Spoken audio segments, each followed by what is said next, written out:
در ناحیه میر سعید علی حمدانی در جماعت دهات پنجم دهه سفیداب یکی از دهه‌های دوردست ناحیه به حساب می‌رود.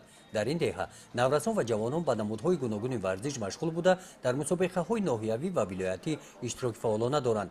با مقصد عمومی‌گردانی ورزش، تبلیغ طرز حیات سالم و رشد ورزش با تشبث مقامات اجرایی حکومت دولتی ناحیه میر سعید علی حمدانی در همبستگی با وزارت کارهای داخلی جمهوری و با جلب تشکیلات‌های بین‌المللی بخشیده به سال جوانان در دهه دوردست سفیداب جماعت دهات پنجاب این میدانچه خرد بازی فوتبال ساخته شده مورد استفاده قرار داده شد. ساکنان این دهه به چنین میدانچه ورزشی نیاز داشتند.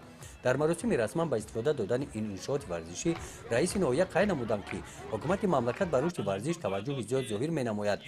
ورزش همچون خاصیت سال واسطه بهترین معرفی دولت و ملت در عرصه بین‌المللی به شمار می‌رود. سال 2017 بخشیده به سال جوانان با دستگیری حکومت مملکت در ناحیه تالار و میدانچه‌های زیادی ورزشی ساخته شدند. از چنین امکانیت‌ها استفاده نموده امسال ورزشکاران ناحیه در مسابقه‌های جمهوریوی و بین‌المللی اشتراک نموده به دستاوردهای نظررس نائل گردیدند.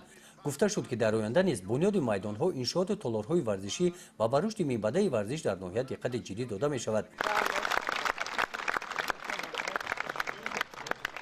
در این روز همین گونه میدانچه خرد فوتبال در دهه سامانیان جماعت دهات به نام توردیف مورد استفاده قرار داده شد.